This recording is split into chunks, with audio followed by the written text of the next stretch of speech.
Hello everyone. Today we're going to be talking about taking pictures. So this is going to be something that's going to be very vital to getting your items sold. And I first just want to go through different ways that you can take your pictures, different tools that you can use to help you with pictures.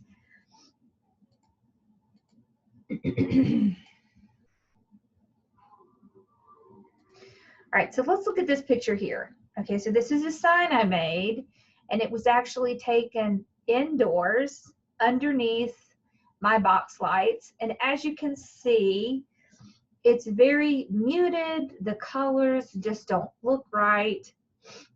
And now I want to show you what this actually looks like. So this is actually the sign.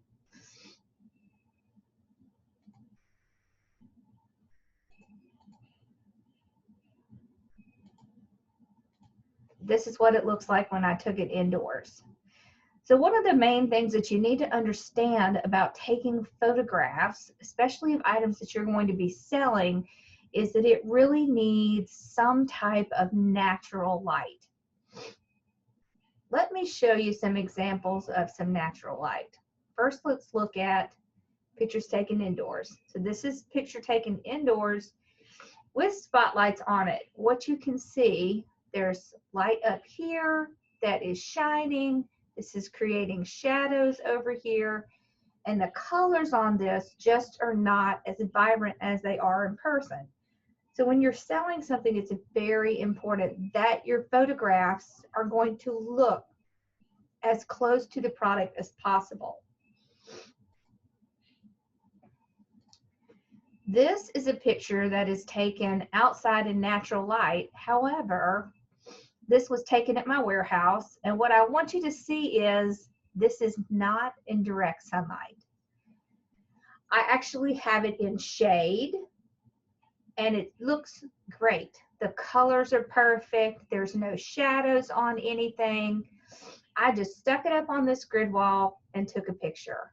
I took a picture with my phone, and as you can see, it really looks great. So now let's look at a picture that was taken in sunlight. Now what I want you to see is the color looks great, but you see how this creates shadows here. Okay, so one of the things that I think is really important to understand about photography is, yes, you want natural light, you want it to be outside, but you want to be actually in the shade.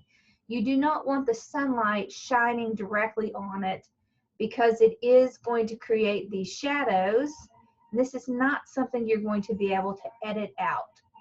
You can edit out backgrounds, you can make colors look better, but you really cannot change shadows. So it's really important that you understand that when you're taking pictures, a great way to do it is to set up a little place in your garage and open your garage door, or put it on your front door that is in shade. It doesn't have to be outside in the sun. You can take it on cloudy days. It's not going to matter because it's still going to have that natural light. Okay, so this was actually a cloudy day, but it doesn't matter because it's still getting natural light. So now let's talk about different things that you can do if you need to take your photographs inside and you absolutely don't have any other choice. So what you need is you need light sources. You need somewhere that you can, if possible, take pictures that are near a window that would have indirect light. So you don't want direct light.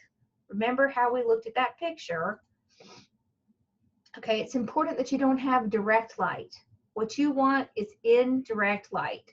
So you want it to be just kind of coming in from the window, and you're going to get more of a result like this. So at Walmart, they actually have floodlights that you can plug in that are very inexpensive. and those work great. But what you need to remember is you don't want to light things from the bottom. You want to light them either on the same level or from slightly above. The other thing that you need to understand is you don't want direct light on it. Remember our scenario here. This is direct light. Whether it's sunlight or artificial light, you still don't want it to be directly on your items that you are taking pictures of. Because what's going to happen is, yes, you're going to see the color is going to be vibrant, but it's going to create these shadows. And if you look at the two pictures,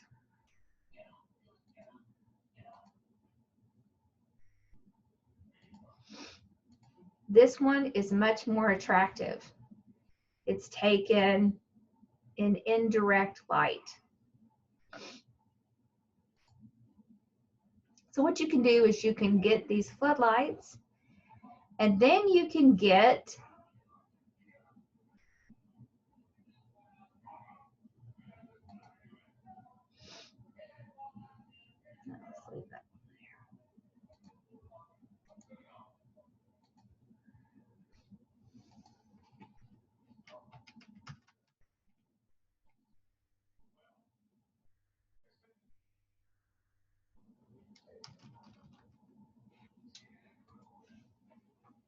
you can get these. So these are photo diffusers. All right, so what they do, if you look at box lights, okay, box lights are something that photographers use quite often. And if you notice, the box lights always have this plastic white coating over it. And what that does is that diffuses the light so that you don't get those harsh shadows. You can get these inexpensive, and you can set it right in front of your light source. So you don't necessarily have to have a box light. You can just use spotlights and get some of these soft diffuser lights. So here is some socks that you can put on. You could actually put on these floodlights. So they're not going to be flammable like you would. You would not want to put paper in front of it. You would want to be very careful what you put in. You want to put something that is made to diffuse light, because it is going to be made to withstand the heat that light gives off. So that is very important. There are a couple of other options. So on Amazon, they actually have kits that you can get that are made for photographs. So this is a lighting kit. It has the box lights that we talked about. So see, here are the reflectors, okay, that diffuse the light. And then they have a backdrop. Okay, so a backdrop is going to provide you with something that you can put your items on and take photographs. So this is actually a really good kit. It's very reasonably priced, and it gives you everything you need. Now, you do not have to spend this kind of money. You could actually just get a white sheet and put it up somewhere in your home that you are able to get the lights that we talked about.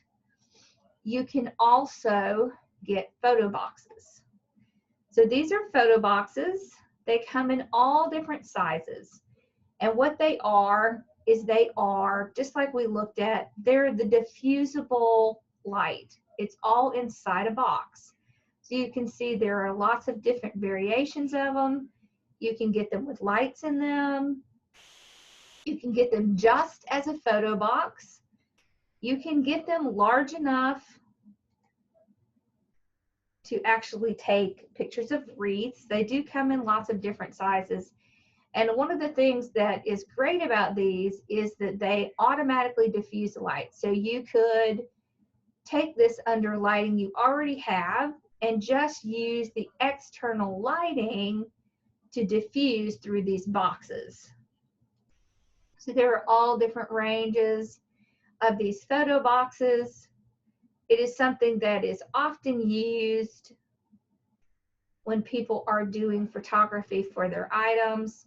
So there really is a lot of options of what you can do in order to get a good picture. So what you need, all right, so see here, so green backdrops are often used when people want to be able to remove the background. So green is an easy color to get the background removed, but you can also use a green sheet. It does not have to be one of these. So let's talk about taking pictures. So when you're taking pictures on your phone is totally fine. Phones do a great job of taking photographs. And let's talk about what you need to get when you're taking the photographs. All right, so you can see here, here's a project I did in the wreath group, and I got several photographs. So when you're taking photographs and you're going to be listing it on whatever you're selling on, you want to get different angles. So if we're talking about a wreath, then you're going to want to get several different photos so that people can see up close detail. Okay, so I want to get this loopy in here because it's not something you can see from afar. I want to get a close-up of what the subject was. So I want side views. I want views of the bow. So when you're taking pictures for products that you're going to be placing up for sale, you really want to take various pictures so that people can see the different dimensions that are in your product. So if we look here, I have a picture of the sign. I have a side view so they can see how full it is. I have a view of the bow, a front view, another side view. So this is kind of what you want. So you want to set the stage. You want to answer as many questions as you possibly can with your photographs, because what's going to happen is they're going to want to know, okay, well, how thick is it? What are the dimensions? So photographs really help you to relay what the size of the item is that they're looking at. So this is very important. Other things that you have to think about is what time of day you're going to take them. So you want to take pictures, especially if you're going to be doing photographs in your house. You want to take photographs at different times of the day so that you can see about when the optimal time to take your pictures are. So if we refer back to these, you see this. This is taken inside my craft room, underneath my box lights at night. So you can see there's no natural light coming in. Everything is very washed out. It looks nothing like what the actual product looks like. And this would not be a good representation if I put this up to sell. It really doesn't matter what you're selling, but you need to make sure that the colors match as closely as possible what it is in real life. Okay, in the next video, we are going to talk about what you can use to edit your photos and what you can use to get the best result out of the pictures you've taken.